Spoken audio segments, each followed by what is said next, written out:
Well, Nick Daws, we've got our 7th game in 18 days tomorrow night. How are the boys shaping up? Yeah, it's been hectic. No, shaping up great. I think I've said it previously. I think Glenn said it as well. You know, the support team has been fantastic, and we've managed to recover. We've managed to rotate a little bit and managed to use the 5 subs, which has been a blessing for us. And yeah, we're looking forward to the next game. It makes money for the club, and we can be in the last 16 of a national competition. What's our approach to it? Yeah, no, exactly that. I think we recognise that it is a good opportunity. We've got through the group stage, which is the first thing. I think that group stage has allowed the manager to make some changes, which you've seen, and now you've got to that. It's a bit like the Champions League knockout stage. You know, you're into that stage where the final is in sight. So from our point of view, it's you know, if you can get to Wembley, hopefully with supporters in February and March, then who wouldn't want that? You know, it's the same thing. If you go out in the knockout stages, then you look at it slightly differently. But no, I think it's. I know from the guys at Salford and Portsmouth who were disappointed not to play the final last year, how much they were looking forward to it, and from the supporters' point of view, who wouldn't want that trip? So yeah, no, we'll be approaching it in the right way and trying to win. Although we want to win the game, we've seen early in the season players like Zach Robinson, Paul Ossu made big impressions, and early in the competition. How important is that for the future? It is, because it is an opportunity at certain stages to give opportunities to younger players, and Zach took his opportunity at Brighton. So the same will be the same against Arsenal tomorrow. You know, it'll be whoever's picked has got a chance to earn a shirt, and if they do well, and then they've got an opportunity to keep that shirt in the same way that the boys did, prior to the weekend's game. So no, it's been great for us this season with the schedule being so hectic, to be able to utilise the full squad and allow them, all the boys, to show what they're capable of. We spoke to Paul Ossu ahead of this game, and what becomes clear is that he really wants to make an impression on the training ground. What's his attitude been like in terms of, because he hasn't been playing for a while? No, outstanding. When we were just talking through there in the coach's office, he was great today again, and Paul burst onto the scene. A few weeks before I came in as Glenn's assistant, making his debut, I think, against Peterborough, and did fantastically well. He stayed in the team and earned the right to stay in the team ahead of Nesta, and during that period of time. But he's a young player, and he's still got a lot of learning to do, as has Nesta. So we've got 3 real quality left wing backs with Steve Seddon. Paul's been the one that's not been involved recently. So if he gets his opportunity tomorrow, I'm sure he'll look to take it. But every opportunity is a learning opportunity for the young players, and some of them will be probably playing against boys that may be older than them tomorrow. So yeah, from Paul's perspective, it'd be really nice to see him back on in the starting 11 if he gets picked, and take his opportunity. Just the other player we mentioned then, Zach Robinson, how's he? Because we haven't heard much about him. Yeah, Zach's had a bit of a stop-start season really, even since we returned him back in July. He wasn't quite right when he came back in. He was carrying a bit of an injury. He's had a stop-start where he's done really well. He got obviously in against Brighton, then he's got injured again. He's just a niggly little things that have held him back really from progressing as much as we would have liked, because he had some good loan spells away from the building last season, and created an impression at that level. So it's going to be a big remaining last month of 2020, and 4 or 5 months of 2021 to get back in the team. Those who've seen Arsenal's first team play yesterday will have seen a real expansive style of football, real passing movements. What kind of challenge are you expecting from the younger players that we face tomorrow? Well, I think when you're playing the academy under 21 sides, you look at a couple of things really. You look at those players that would have been in that team but are out on loan at other clubs. Obviously we've got a couple of boys, like Ryan Longman and Jakob Oksanen, that would fall into that category.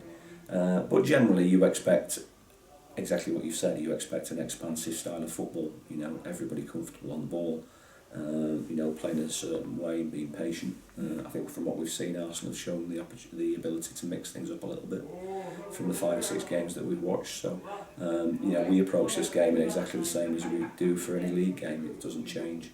We prepare as best as we can, and give the boys all the information. And when they cross that line, it's up to them. Saturday was the first time we conceded a 4 since the Plymouth game. Obviously there's not much time to work on things in training, but what are we doing to try and rectify situations like that again? Well, I think if you look back at the game, I don't know whether you agree or disagree, but we by our standards we conceded 4 poor goals. Aside to that, we had an opportunity to get back in the game at 3-2 when Woody missed that chance. We then conceded after obviously making a couple of substitutions or on the back foot. And then we took the game to them again. So I think in the second half, I think we had more opportunities on goal than they did. They defended well, the keeper pulled off a couple of good saves. But fundamentally, 4 errors, constituted to us losing the game. And that's the most disappointing thing. But yes, as you pointed out, not a lot of time between the 2 games. So, we do what you can. We've worked, we've looked at the video, the goals back today, and there's been some constructive feedback from the players, as you would imagine, because they're honest and they understand the game. And then we've been on the training pitch today with the 11 that will start tomorrow, and look to put that behind us and move on to the next game, which is the most important one. It's really good to hear. Is that really important that it's not just the management talking to the players, that they're actually interacting with how this can be improved? Yeah. Well, that's it. I mean, one of the things that we started to put in place, 18 months or so ago, perhaps we talked about infrastructure, we talked about that on the recruitment side, but also on the opposition analysis and the individual player analysis perspective. So we do an incredible amount of work. The players are really responsive. They interact, both online and offline, as most clubs will do. To make sure that they're improving, and that's probably at this stage of the season, or at this stage of the season where we've played. I think I spoke to Glenn. I think we've played.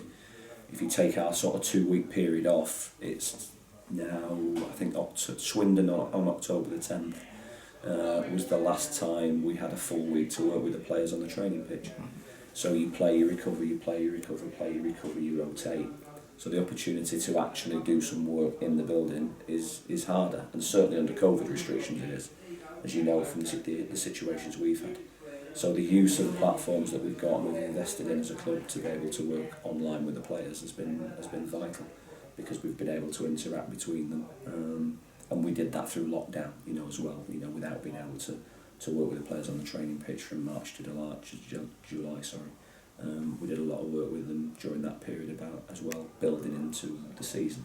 And if where we're at the moment is anything to go by, then that was successful, because we're obviously in a really good place. Yeah, it's great stuff. In terms of the more immediate future, any injuries or knocks around the squad at the moment? No, we're pretty good. I mean, the boys came through unscathed. There's a few bumps and bruises, there always is. It's been an intense, first 3-4 months of the season, but we've coped with it well, we've managed it well, and we sat in the league on 20 points, which is, as I believe is as good as it's been since we got promoted to this league. So. Off the back of the previous 2 seasons, the starts have been really tough. If somebody had asked, Glyn and ourselves, if we approach 14 games and you're on 20 points, I think everybody would have took that at the start of the season. So it's a good foundation to build on for the Christmas period and what's to come in the second half of the season. So that's great, but fundamentally at the moment it's just the next game, and that's the Papa John's Trophy against Arsenal. You've been assistant manager now for just over a year. How much have you enjoyed in the progress that's been made? Yeah, brilliant. I think as I said, I've spoken before about this club. It's infectious. It gets you. It's, I'm not getting you wrong. It's not easy being away from home. For as long as I've had to be. But that's the circumstances of the job. But certainly coming here every day, working with a group of young players who want to do better, and a group of players coming below it that are really infectious and good to be around is great. But no, it's the working environment is outstanding, and that's a big one for the coaches and the support staff. That we all have a laugh and a giggle and a moan and a sulk and everything else that goes with it. But fundamentally, the next day we're bright and breezy and ready to go again and looking to win the next game. So. No, back to Plough Lane is incredible. It's a superb stadium. Can't wait for the supporters to be back in. That's the one that we're waiting for, and I'm convinced personally that once that happens, we'll fly again. So yeah, really positive. That's great to hear. Good luck tomorrow night, Nick. Cheers, Chris.